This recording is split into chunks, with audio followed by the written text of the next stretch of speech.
Good evening, everybody. Welcome to Season 3, Episode 9, overall number 30 of the Small Talk Podcast, which is a monthly entertainment talk show hosted by yours truly, Chris Pomay and Marlene Sharp. We are back after taking a little bit of a break in October, and I'm excited to have my co-host, Marlene Sharp, come on tonight. And before we bring her on, I've got something new on StreamYard I want to play, so we're going to do that. And we'll bring on Marlene Sharp, my co-host.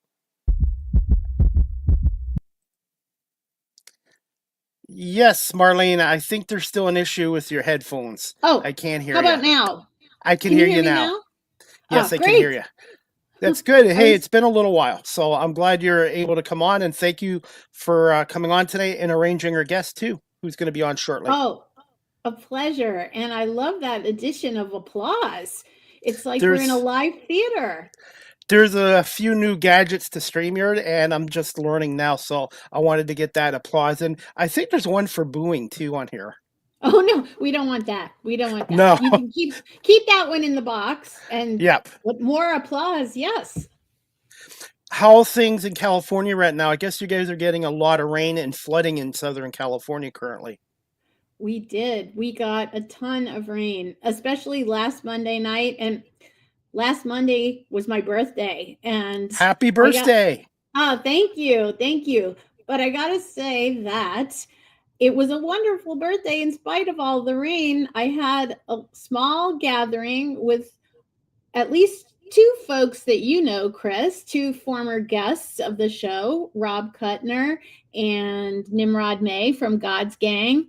And also our friend Danny Bowman from the TV show Love on the Spectrum, and her aunt and uncle, Danny and Sandy. They joined me at a restaurant in North Hollywood called the Idle Hour. And we braved the 100-year flood, and no one got hurt.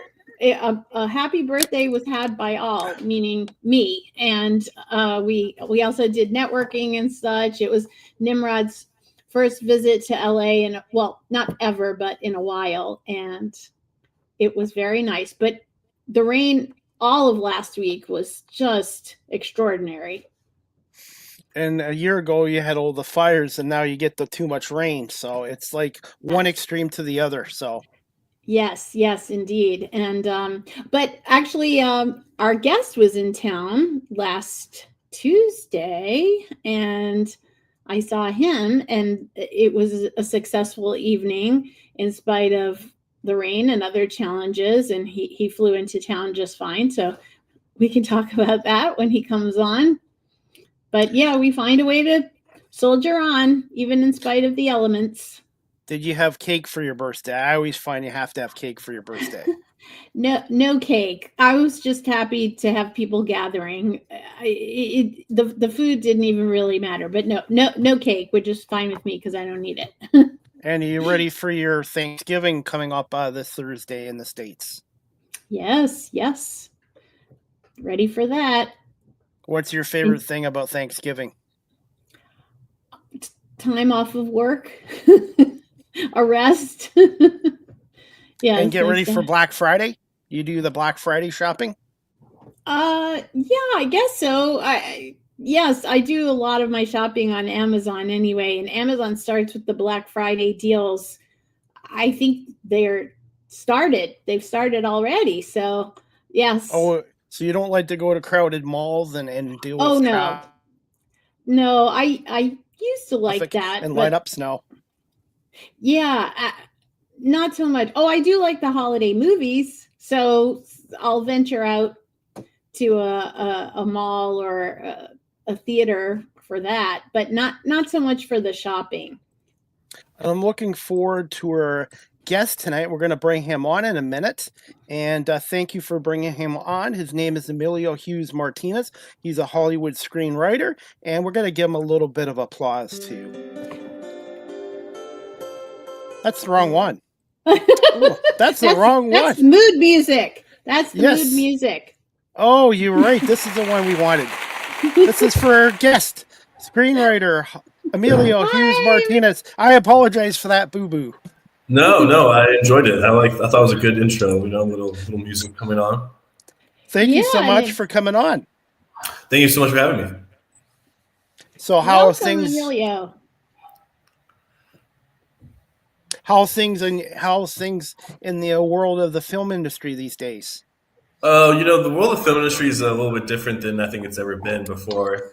I think it's because of a lot of different things between technology, the way people are consuming, also people the way they consume entertainment in a way. Back in the day, when you watched a movie at your house, you didn't really have any competition for any other entertainment. Now you have like a phone on you that people pull out and watch like a reel or something while a movie's going on.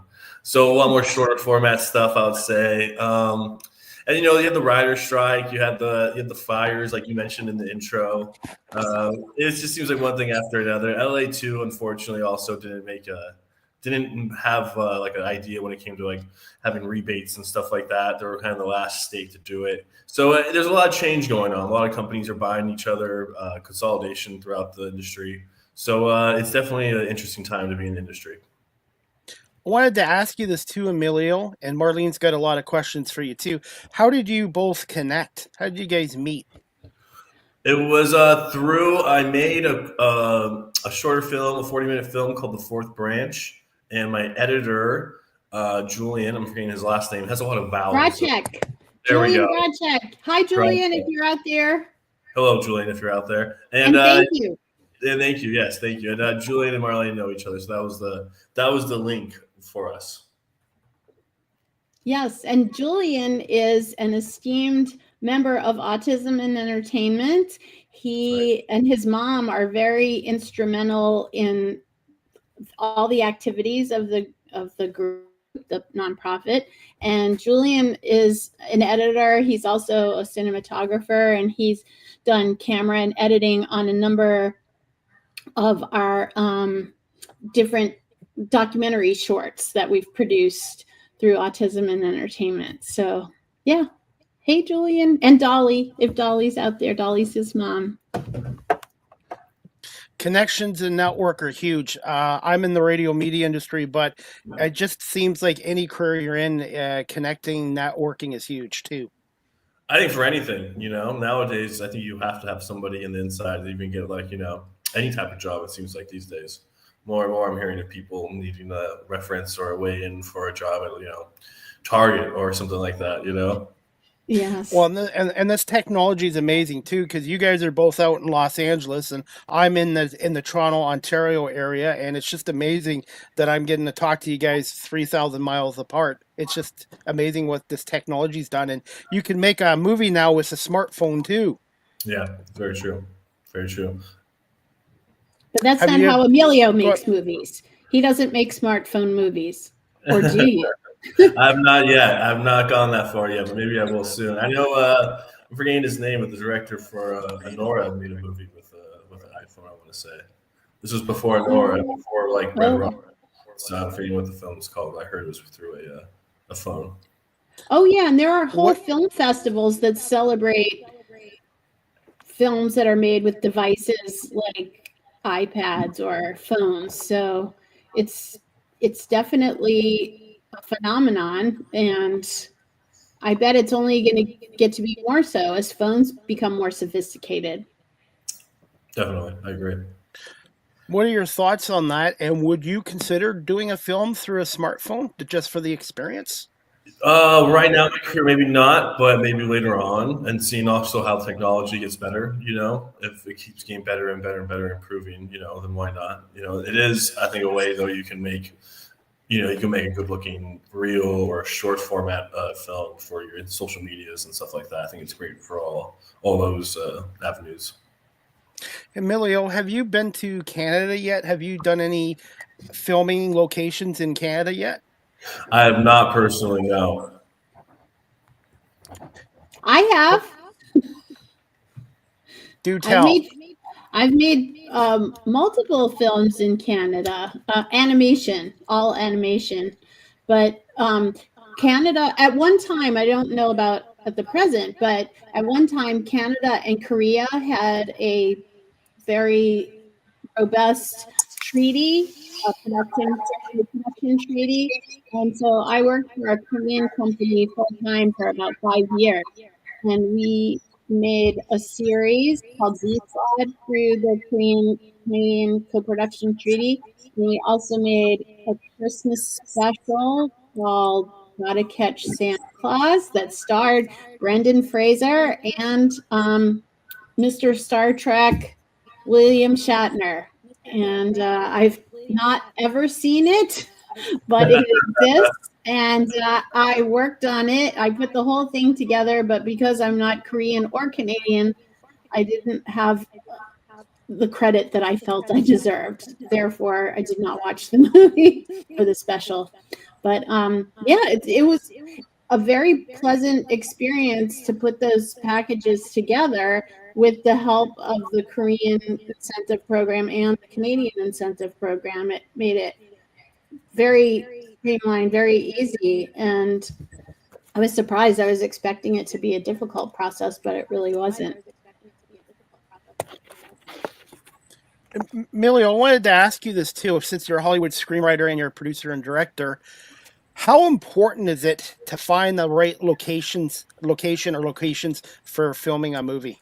I mean, it's definitely a big thing you need to look into. Especially as an indie filmmaker for a lot of my films too. I didn't really go out and get permits. If all those people out there, if they know about LA or Los Angeles, you're supposed to have a permit. It's called like Film LA or some racket like that, and they charge you an outrageous amount of money just to film on a random street corner. And so I really didn't want to pay those demanding fees. So I just kind of just went out and filmed wherever I wanted. When you do something like that, I do recommend having a few extra places up your sleeve. I did have the cops come and be like, "Hey, we had a call saying a man with a knife was running around with a film crew." I was like, "Oh, well, yeah, that was us." But they were pretty understanding. They made us leave, and they followed us a little bit, but we kind of they have other things to do, LAPD.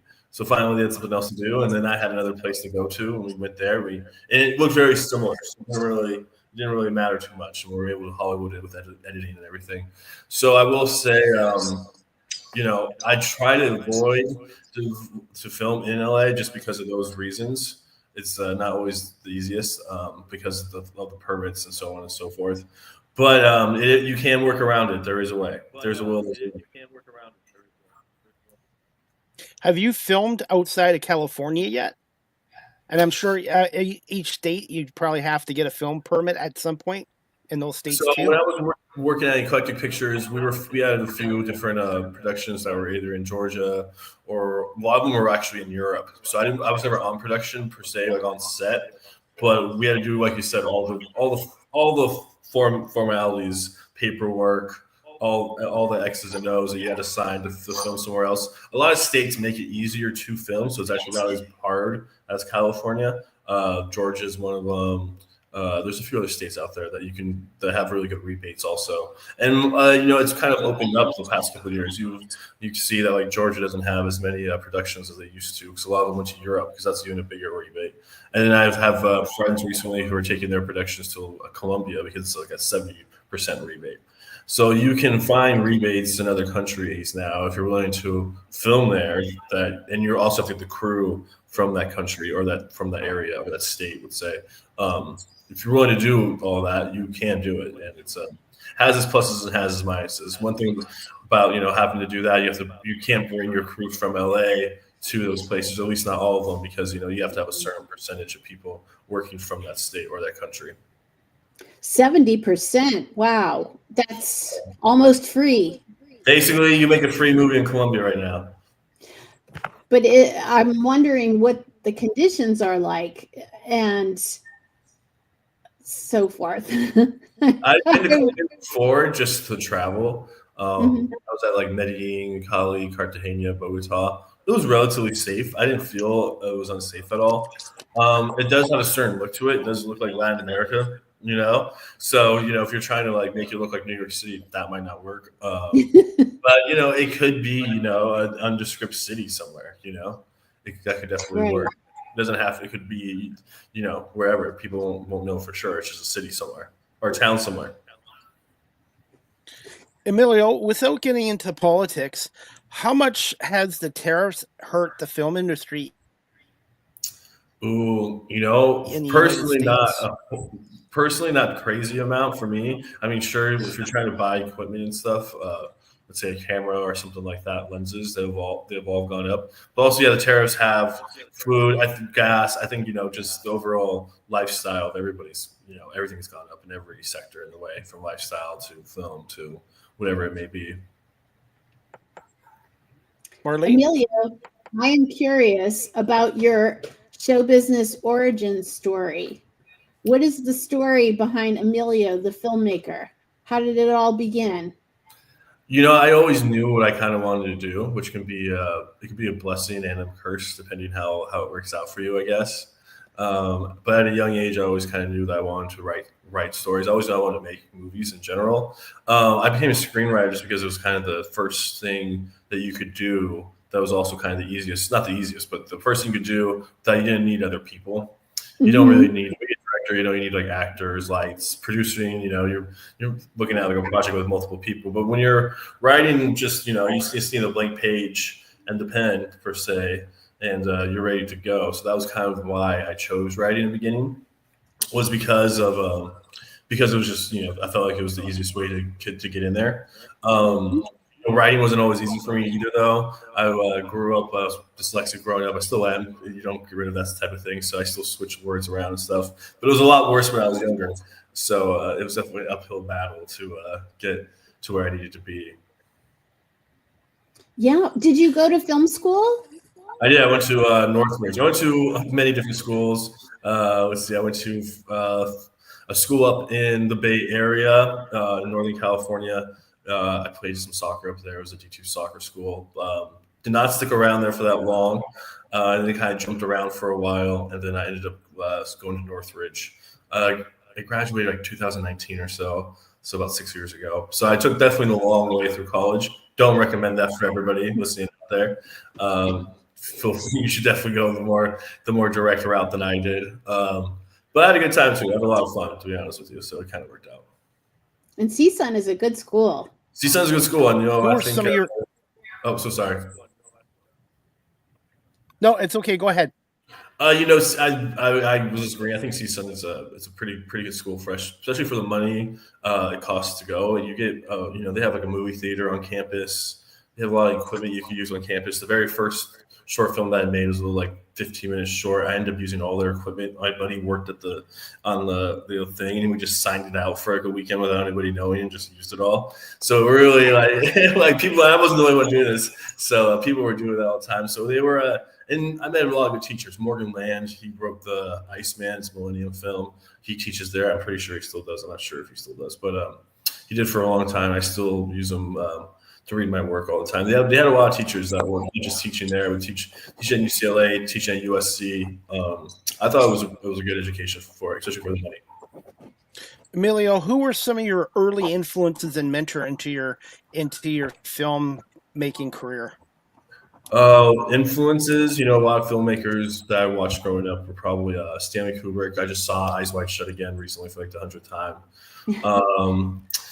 Stanley Kubrick, Woody Allen, Tarantino was always fun when I was younger. I'm still a fan of his, but I would say I don't enjoy as much as him as younger. Scorsese too. I was always been a huge fan of Martin Scorsese.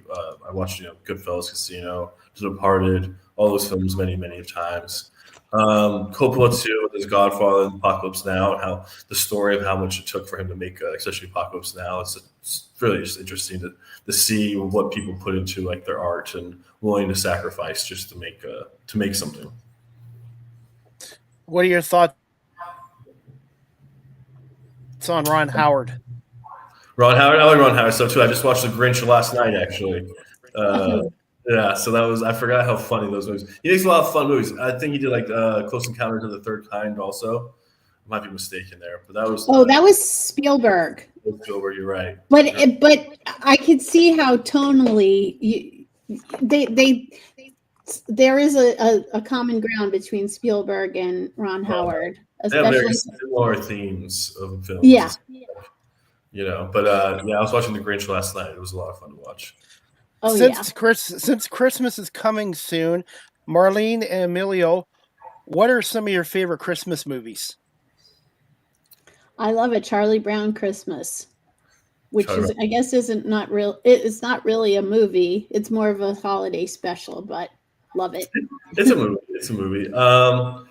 You know, one that I like, it's more of a Thanksgiving film since Thanksgiving's coming up, was Trains, Planes, and Automobiles. I also just watched that again a few days ago. With somebody, The late John Candy. yeah, Late John Candy. John Candy, and like they never seen it before, so they were like, "Oh, this is really good." It's like, yeah, holiday movie, I guess. You know, I'll go with like Home Alone. It's such a classic, especially like growing up and watching it all the time during the holidays. Home Alone, Die Hard is also a fun one. It does happen during Christmas, so you guys call it a Christmas movie. And Eyes Wide Shut actually really, because there's a debate on that. There's a debate. It does take place during Christmas time, so Eyes Wide Shut takes for place me, during Christmas? it does. It does. At the very beginning, they go to the party. That's a Christmas party for like his doctor or his like you know Upper East Side friend. Okay, I don't remember. I saw it in the theater decades ago, and I don't remember it that much. But I'll take your word for it. It is a Christmas movie. For me, it's Home Alone and Christmas Vacation with Chevy Chase. Oh, Christmas Vacation's a good one. I actually just watched that one again too. Yeah, that's a classic. It's a classic. It is a classic. Home Alone 1 and 2 were good, but I found Home Alone 3, 4, and 5 got 10. Since we got you on here, and Marlene thought too, what are your thoughts on reboot TVs? And I am personally not a big fan of reboots. If I was going to do something different, I would like go find bad movies that didn't do well and then remake those because you know at least they had some legs on them, and maybe like a director or actor just couldn't put it together. But those are the ones you should remake. I feel like not the ones that already have like a certain place in nostalgia and stuff like that. You know, it's a shame a lot of younger people, they don't really watch that many old films. You know, if you put a film in from the 80s, they think it was like a lifetime ago. You know, and you put something from the 50s like Casablanca, they were just like, whoa, like they can't even like process it, you know? So it's a shame that we have to like remake them when you just like watch it for what it is. Sure, maybe the technology's not there or whatever, but it's still just a story of the people. You know, it's kind of like Romeo and Juliet. How many times is that kind of told in a way, you know? Right. Emilio, you mentioned the 50s movies. Do you ever, you know, the older you get, and I know the older I get, everything from the past comes back, retro stuff. Do you feel there'll be a time where black and white movies are back in style at some point? I think, you know, like that Sin City movie that came out early 2000s tried it. I feel like, you know, they tried to do it again with like 300. I could always see it coming again, you know, and especially like it matters what the film's about, you know, like Schindler's List is black and white. You know, and it has that feel to it, that grimy, like that real grainy feel to it. It's also, you know, a Holocaust film, so like I think it really fits that motif well. So I really will depend on the type of film and what the content is, I would say. But I can definitely see it happen. You know, more of an artistic choice now than anything else. Speaking of period pieces, Emilio has a period piece in development that takes place around the time of World War II. Would this be a good time to talk about it, Emilio? Yeah, sure. You know, I have a. Thank you. I have a special effects guy now. There we go. I have a script that I co-wrote with Oscar and Nick Villalonga. He did the Green Book. We co-wrote this script together. We had it set up at Millennium. But it's the option just ran out. But it's the untold story of how the Allies used the mafia to win World War II. There's a bunch of spies running around New York. There was no really CIA back then, so the Navy kind of enlisted the mafia and Lucky Luciano to murder all the spies. And that's kind of the premise right there. James Cox, we have locked in the direct. He did Billionaire Boys Club and Wonderland. So it is moving a little slow, but it's still moving forward. I wore my Mob Museum shirt in honor of the occasion. So it's got famous. I got it in Vegas. Yes, yeah. This is an impromptu endorsement for the Mob Museum, which is so good and so much fun.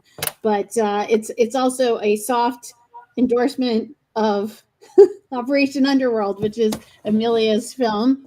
And so can you backtrack a little bit and talk about how you put this amazing package together for this film. How did it come about that you were working with Nick Vallelonga and James Cox? So I wrote the original script probably back in 2012 or so, the first draft, and then I kind of just kept working on it as the years went on. Kept working, and then I met Nick Vallelonga maybe right before the pandemic, so 2019, maybe early 2020, but it was definitely before the pandemic. Then I'm at an event. He was looking for projects to do. I just pitched him the idea, got some money together to attach him, brought it to Millennium Entertainment. They liked what we had. They wanted to give us some notes. We worked on some notes. I got some notes down and everything too, made sure Millennium really liked it. Millennium did optioned it. And then from there, I was just kind of looking for directors.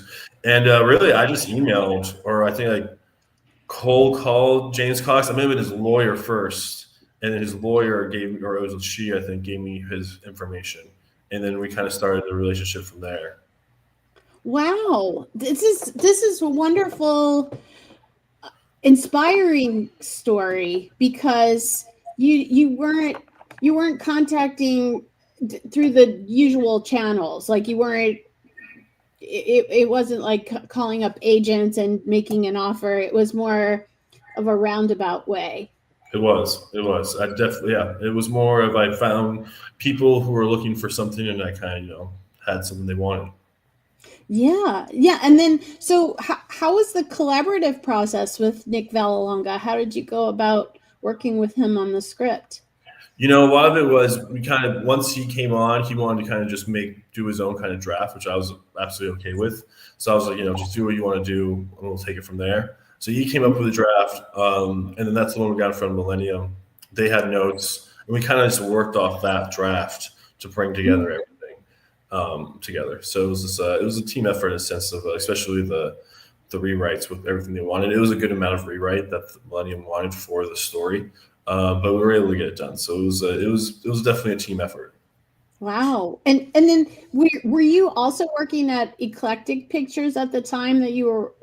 I was almost coming to an end around then. During the pandemic, they started really downsizing a lot of their staff during that time. So I was originally at Eclectic for a number of years. They have a relationship with, or they did have a relationship with Millennium Entertainment for a while there. They had a first look deal. So when I was able to get in front of my bosses at Eclectic, they're the ones who took it to Millennium originally, and Millennium really liked it from there. And that's kind of how the steps of the process.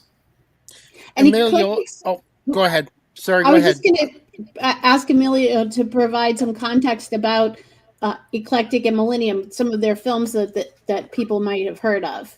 Yeah, so Millennium does a lot of action films. They do like Expendables, Rambo. They had a lot of things with Stallone for a while there. They kind of ran on that same coattails. They did like Hitman's Wife, Bodyguard with Ryan Reynolds. Eclectic, though, for a while there, they were doing a lot more indie films, which I always thought was interesting. That they kind of went away from, which I don't know if that was a good idea. I always told them it wasn't, but they had like Lovelace was one of their bigger films that was more of like an indie film.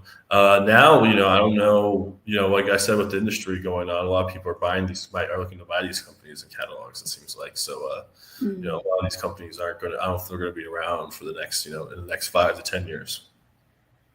Yeah. Emilio, what are your thoughts on the indie industry and the film industry, and with all the changes after the pandemic and now with the tariffs? You're going to see more independent filmmakers, and in your opinion, what makes a good storyteller these days?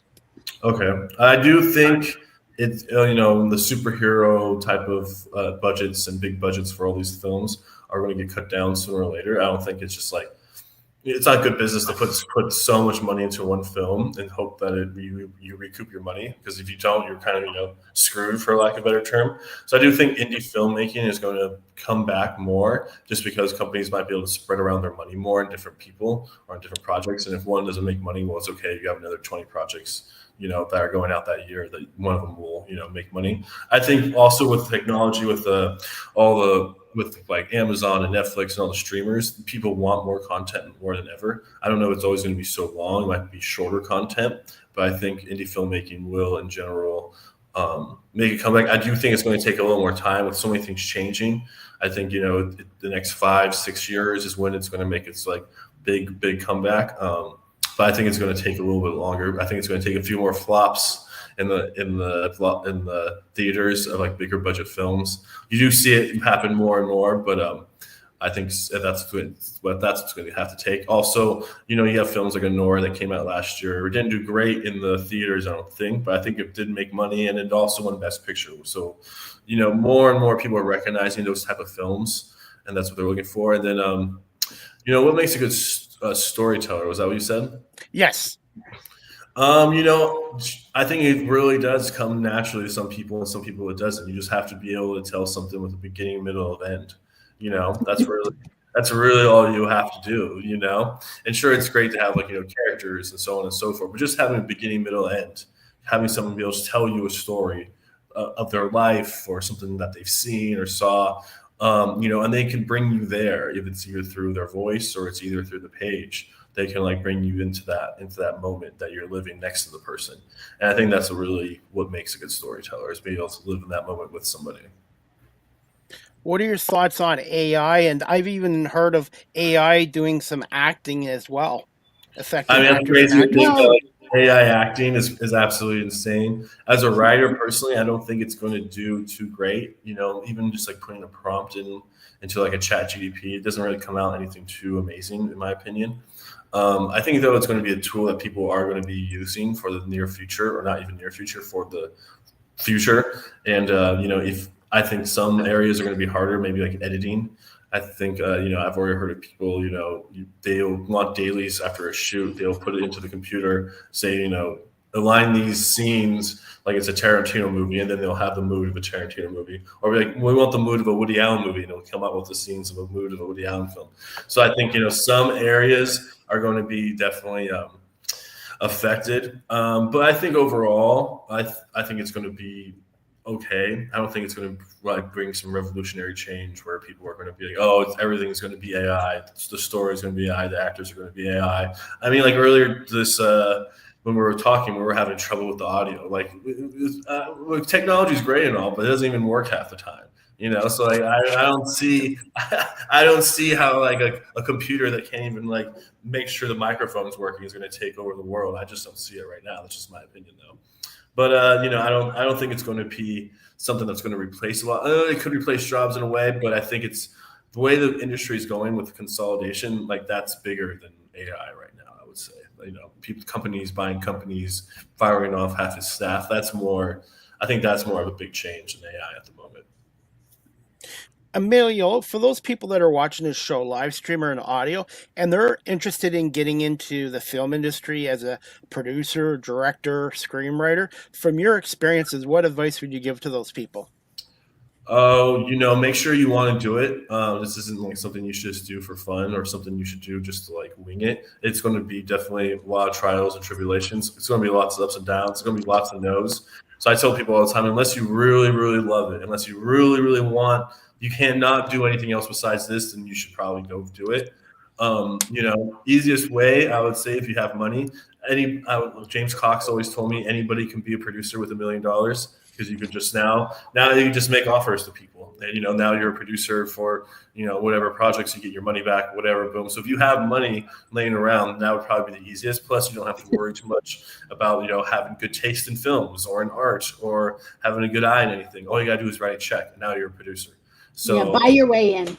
I think that would be probably the easiest way to do it. If you want to, be a writer, I suggest, starting younger than later. That's for sure. It's definitely a craft that you're going to have to be working on, hours and hours of every week. So it's not something that you can't just jump in, I feel like, and you're going to be probably good at. Probably your first couple of things you're going to write aren't going to be that good, which is kind of how it is. And directing, if you're just trying to be a director, we're talking about using your iPhone instead of maybe pouring in a lot of money into your first short film or something like that. I would suggest doing a short film before a feature film. Maybe just use something you could do with your friends with the iPhone, learn techniques, learn camera angles, learn lighting. There's so much information at our fingertips these days with YouTube and everything else.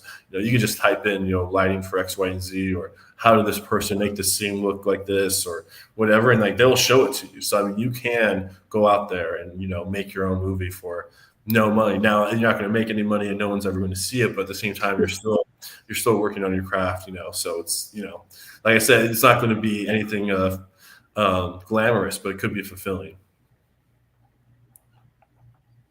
Marlene?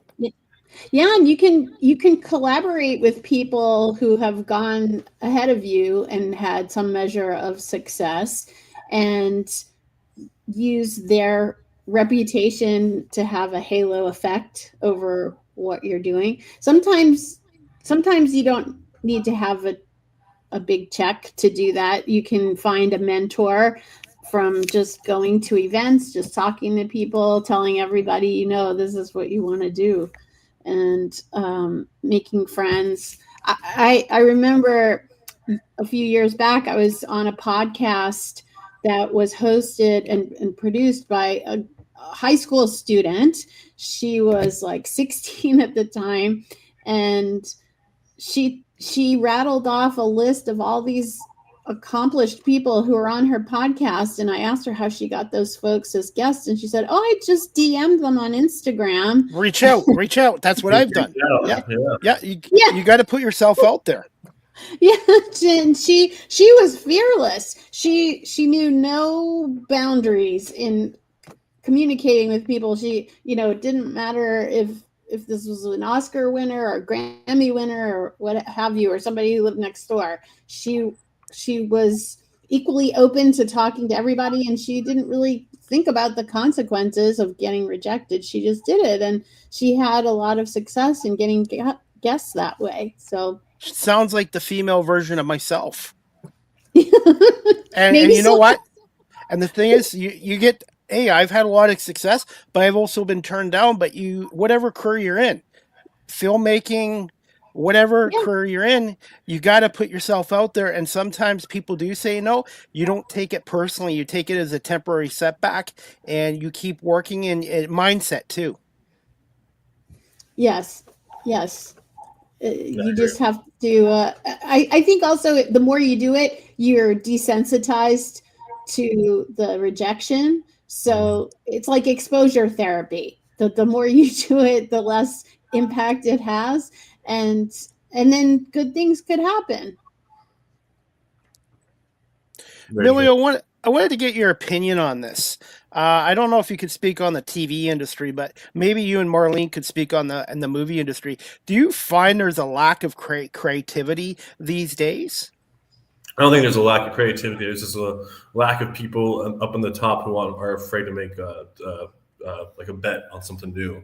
That's why you see so many reboots and so many things that come from books or sequels or whatever. It's like a lot of the people that are writing the top checks right now and the top companies, they're not really trying to take too many chances. They rather just have, keep going with the golden egg that keeps laying the goose lays the golden egg, so they're just going to keep doing what works for them because they don't really know anybody either. They just know that keeps like fulfilling the box office, so to speak. So I think that's why you see so many of the same things over and over again in television or in film, is because a lot of people are just not trying to take too many chances. Yeah, I remember when I was working at Disney, and this was a long time ago, more than a decade ago. We would have these regular rah-rah all hands meetings where Bob Iger would talk to everybody.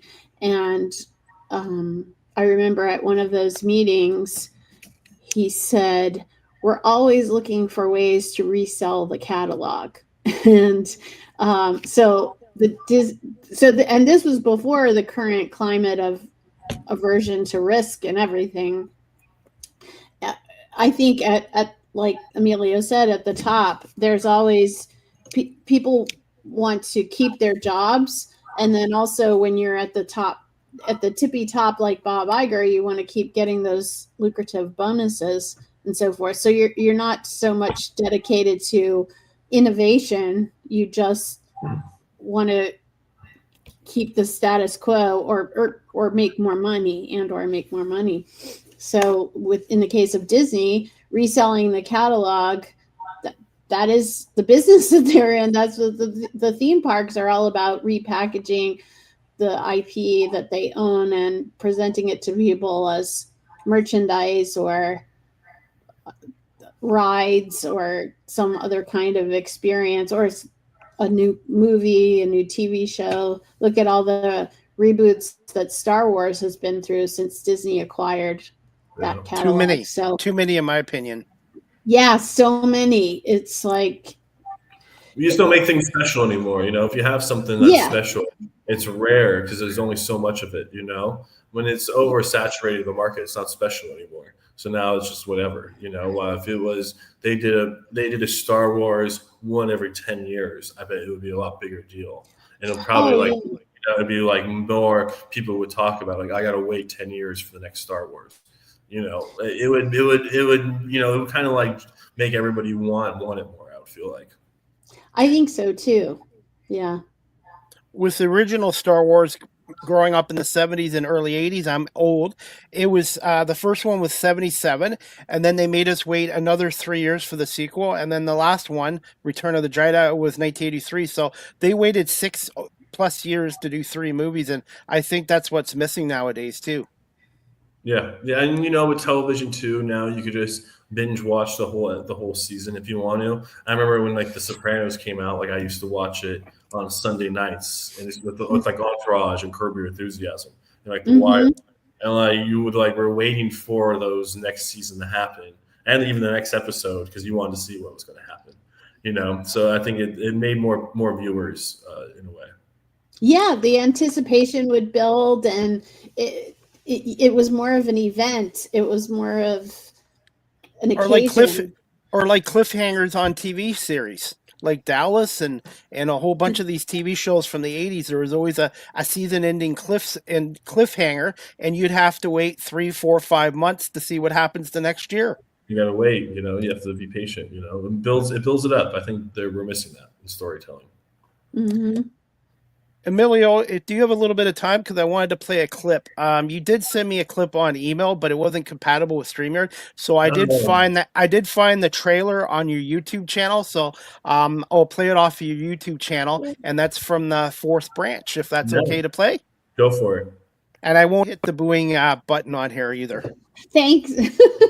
You're welcome. I try to be funny. That's why I'm in radio. So 1 second. Just let me know if you guys can hear this clip, the Fourth Branch trailer.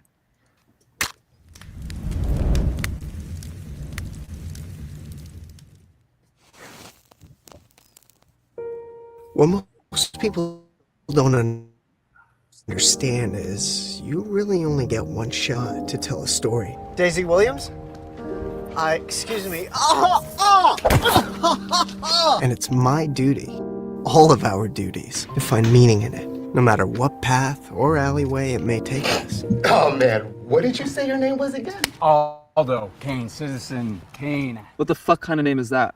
You do porn in the valley or something? You have a journalism degree. People are starving for the truth. How do you write any article without being biased? I think somebody once said, when it comes to truth-seeking, it's best to get both sides of the story. I would refer to what you're talking about as the truth. You know who I hate? Who? People who lie. Stop! I didn't write this article, I promise you. Your story, does it fit their agenda? I got the facts and I wrote them. They teach you this bullshit in journalism school? I take my words seriously. I would never, ever. Because people read what they want to read, and they write what they want to write. You better shut the fuck up and write something I can fucking use, or I'll shit can your ass so fast you'll be working at Walmart's meat department. We're like a family here.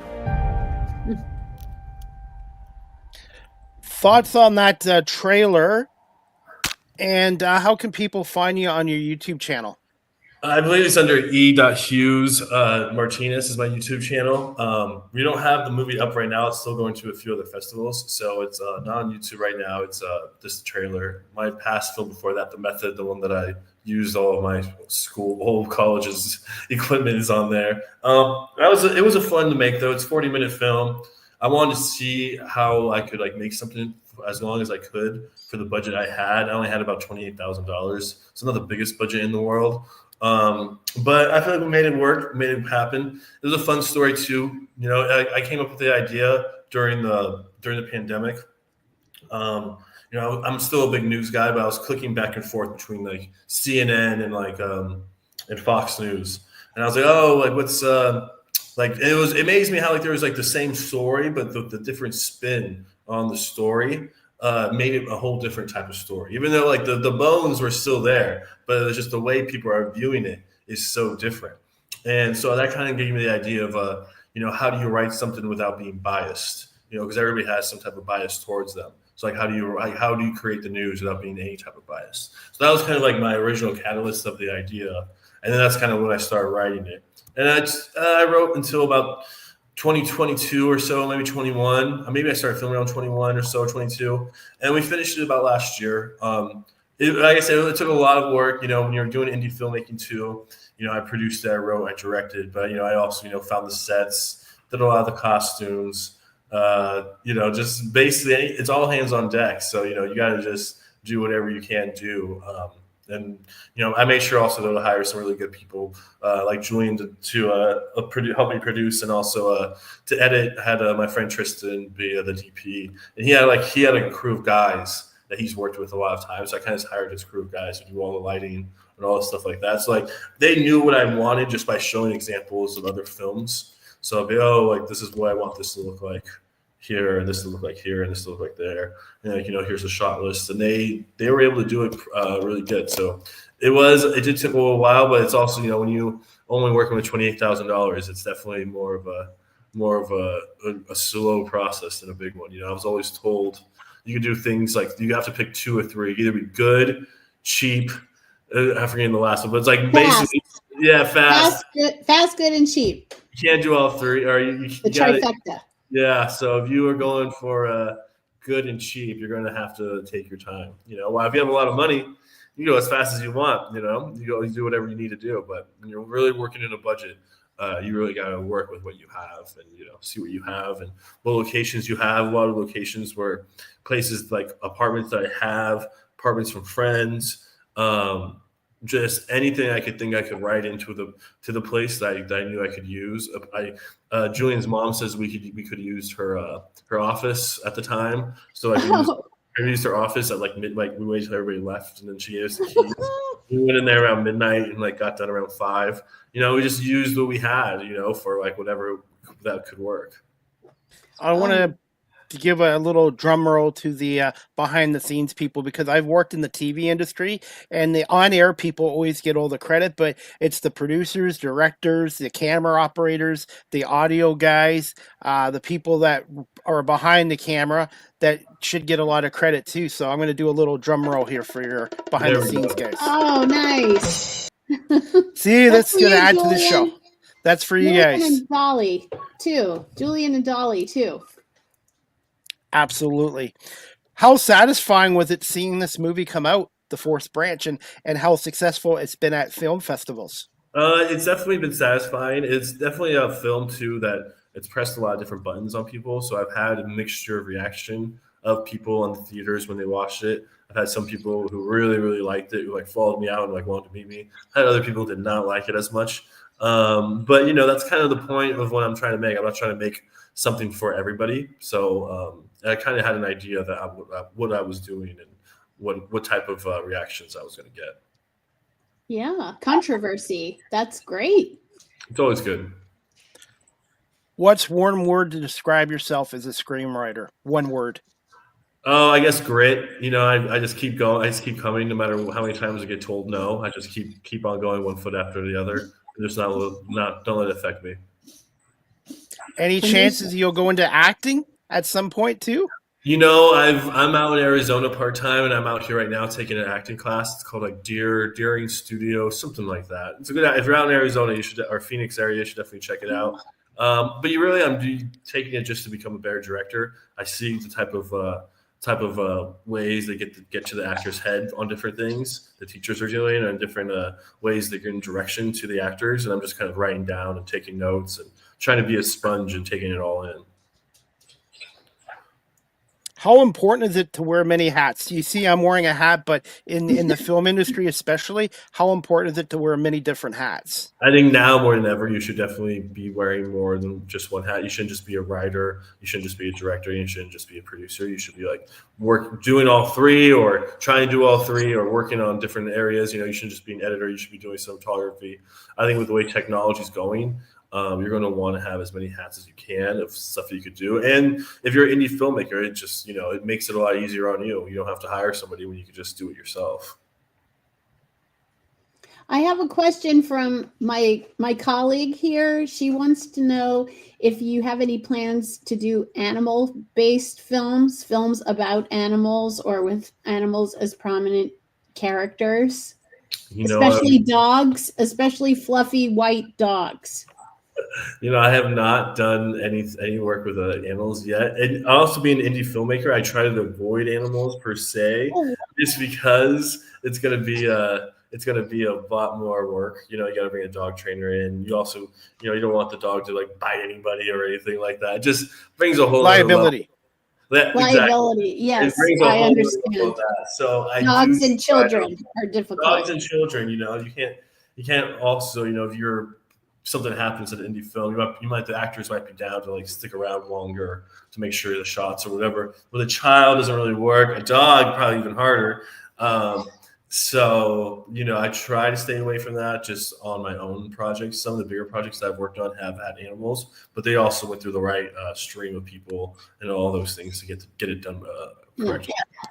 You hear that, Blanche? Maybe not in any of Emilio's films, but we're still looking. We've got an aspiring. Well, she has done some acting. She even has an IMDb page, Blanche Dubois Sharp. You might look it up. She's very ambitious, and she wants to have some more meaty roles in her career. She's wants to move up. So we always ask. By the way, did you guys ever see the black and white TV show called The Little Rascals? Did you guys ever see The Little Rascals? Not the black and white, but I saw the movie, the 90s movie. Okay, because I volunteer at a local humane society here, and we have a dog that's been down there for a few months. I wish I could adopt her. Her name's Pebbles, and she looks like Petey. If you remember what Petey looks like, she's exactly like Petey. And like I said, it breaks my heart because she's a great dog, and some people just don't realize dogs can be misunderstood in that. So I'm hoping she gets adopted really soon, and they do a really great job down there at the Humane Society. And I love walking dogs and fundraising for them as well. And that's where a lot of showbiz dogs come from, the shelter. That's a very, very common practice, is for animal trainers to adopt shelter pets, pets that have been abandoned, and then they go on to fame and fortune, like Benji. Marlene, do you have another question, or do you want me to go to the next question before we wrap this up in a few minutes? I don't have any more questions, and I must say my coworker is itching to leave the premises for the day, because this is quitting time for her. So I am not able to stay much longer on the stream, but I'm done with my questions. So please, Chris, bring us home. All right. This question is from the both of us. What is next on your bucket list as a Hollywood screenwriter and producer? Oh, I really want to direct and write and produce my first feature film. So right now I'm writing a feature film that I'll direct myself. So that's kind of like the bigger project. I mean, Operation Underworld is nice, producing and everything. But I don't get to direct that. It's such a bigger budget movie. Why? I'm ready to make something that's you can see in theaters, full length, and take it from there. See how it goes. If there was a movie made about you right now, Emilio, which actor would you like to play yourself? Which actor would I like to play myself? Yeah. Who would you have play you yourself? I would do Patrick Swayze circa 1980s. Oh, wow. What a sophisticated choice. Yeah, that's where I'll go with. And what is the reasoning behind that? What do you like about Patrick Swayze? I love a lot of his movies in the 80s, from like Dirty Dancing to Red Dawn. So they were all a lot of fun to watch back then. during my childhood years. We're going to put you on the spot with this next question. We're going to wrap this up in like 2-3 minutes. What are some fun facts or a fun fact about Emilio Hughes Martinez that the audience might not know about you? A fun fact. Like we brought up before, I went to many different colleges. I got kicked out of a few of them, and just kind of kept it going until I found my right spot, what I was looking for. So that was kind of fun, I guess. And do you have a question for Marlene and myself as we wrap this up? I know. I would like to thank you, though, both again for having me. It was very nice of you to take the time out to do this podcast, and thank you so much.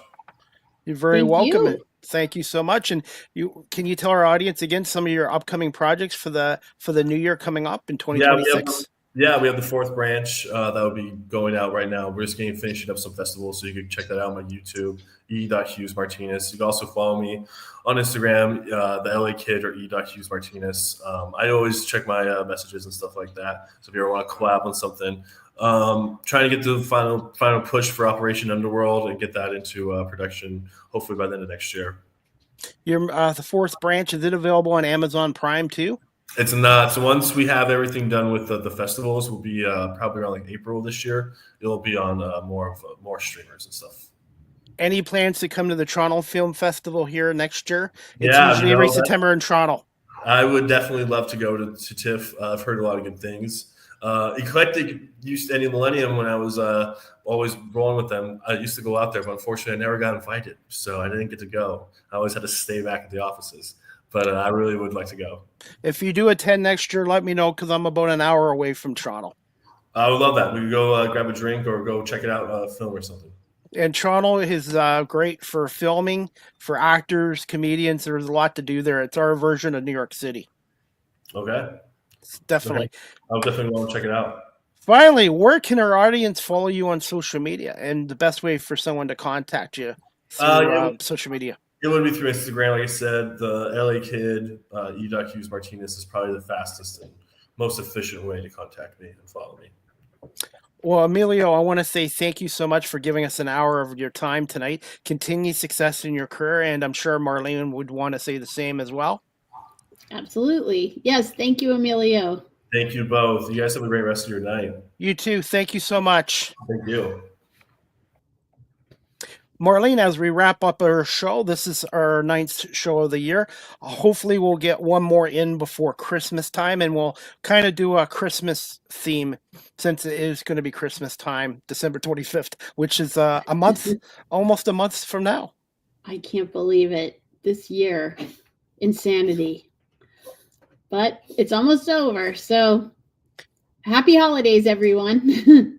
And one of my goals for 2026 is I want to get a new opening video and a voiceover for this show. I got somebody helping me out with a digital flyer for my talk show, but I would kind of like to get a new look for this show in 2026 coming up in January. So, well, I have a whole stable of neurodivergent actors who are at the ready to perform the voiceover, and happy to talk to you about that offline. And Marlene, again, I want to say thank you for doing this show again. We've done it for now 2 years and 20 episodes, and hopefully we'll get one. Maybe we'll even get Santa Claus to come on here in December too. I've played Santa a couple times too. Really? Yeah, Santa Paws for the local Humane Society. I'll have to send you a picture of me dressed up as Santa. Oh gosh, that would be so special. I've never done a podcast with Santa before.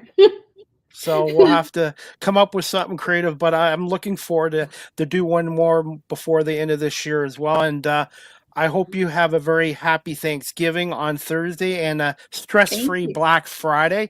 I have another 4 shows this week, tomorrow night, Wednesday night, Friday, and Saturday. So I've got a busy lineup here. So, but you know what? No holiday for you. No holiday. Thursday I took off. Oh, okay. So. But I want to say thank you so much for coming on. Make sure you pet Blanchie and give her a treat for me. And I will try to do some reels and clips before I go to bed tonight. I'm probably going to do about 3 because I want to try to get to bed and actually get a decent night's sleep for a change. Yes, you deserve it. You more than deserve it.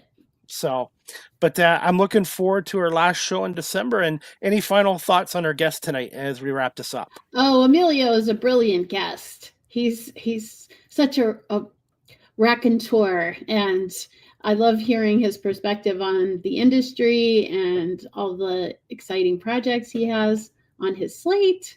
So thank you again, Emilio, and thank you to Julian Gracek for introducing me to Emilio. Connections and network really help. Yes, very much. Sometimes it's not always what you know, it's who you know. Yes, that in show business more than any other business, I think. Connections and relationships. And like I said, and with a talk show, it's always the guests that make a great talk show. As a host, our job's to just ask good questions, and you always want to make sure you get guests that are comfortable coming on camera or audio and wanting to share their story as well. Good storytelling. Yes. And who better than a professional storyteller to tell those stories? And that's what Emilio is. He did a marvelous job.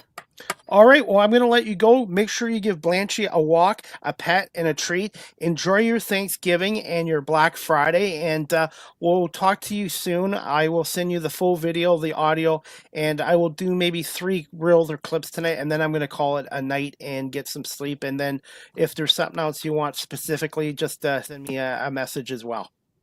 Will do. Thank you, Chris. Thanks, a pleasure Marlene. As always. Have a good night, and happy U.S. Thanksgiving Day to you. Thank you. You too. And to Emilio as well. Enjoy your Thanksgiving and Black Friday. Thank you so much. Take care. Bye-bye. Thanks, everyone. Bye-bye. All right, everybody. That wraps up Season 3, Episode 9, overall number 30 of the Small Talk Podcast.